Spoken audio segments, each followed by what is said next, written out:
Traveling Salesman is amazing. This is the 12th episode of the 3rd season of The Office.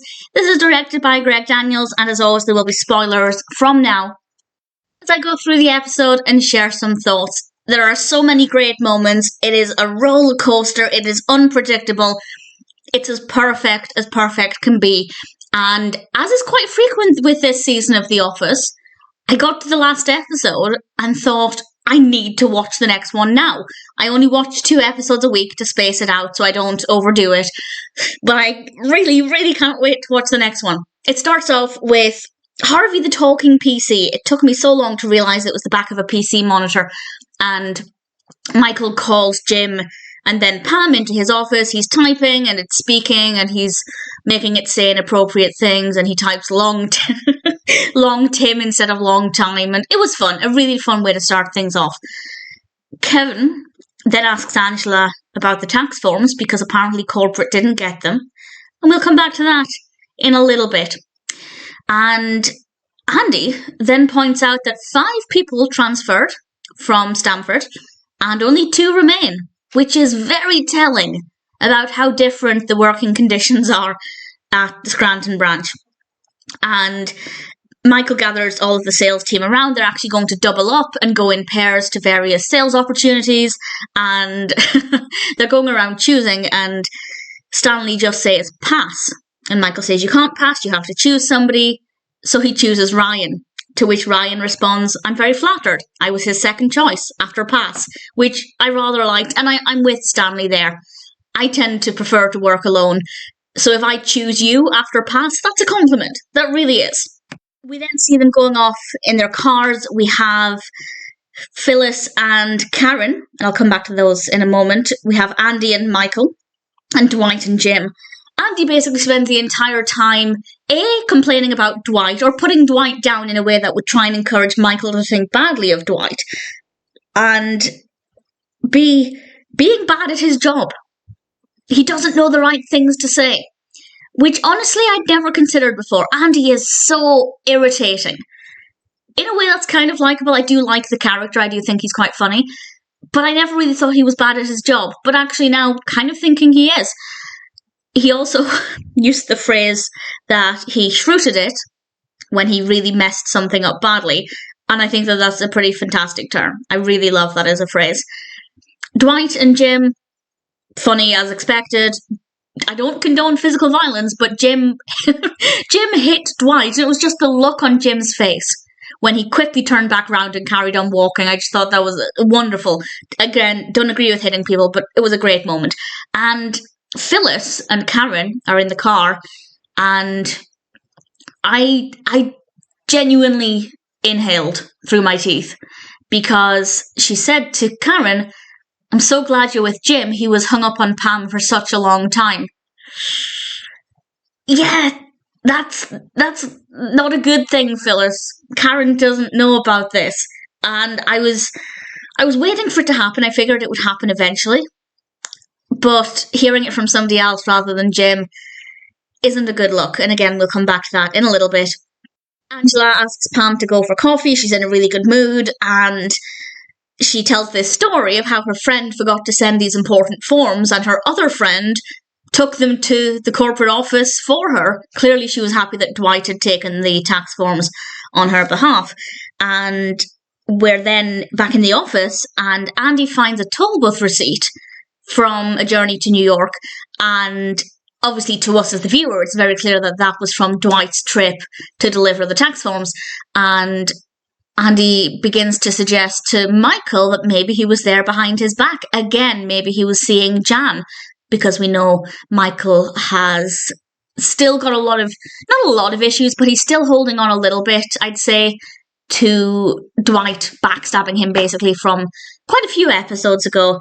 And Michael demands that Dwight tells him by the end of the day what he was doing in that branch and why he was there. And what happens in a moment, I did not see coming. And I haven't looked ahead at the next episode either, so I have no idea what happens next, but we'll come to that in a second. First of all, Karen asks Jim if he wants to go for coffee, and he does, and I thought something's going to happen here. And she just comes out with it. She just asks him, do you have a thing for Pam? And he initially tries to cover it up, and then he tells her he used to have a crush on her and nothing happened, and that's the end of it. Which, to be fair, is true, but I don't believe him at the same time. Nothing did happen, but I also don't believe he's over Pam. And he said to Karen, I'm really glad you're here.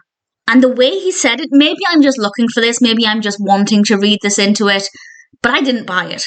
Karen did, I think, but I didn't believe him when he said that. I do think he thinks that she's a good friend, but I think if it came down to it, if Pam suddenly turned around and said, I love you, will you marry me? I don't think he'd say yes immediately, but I think when he thought about it, he absolutely would. So I guess he likes Karen being around, but he's definitely not over Pam. Really keen to see what, if anything, happens there. Also keen to see what Karen is like with her behaviour around Pam.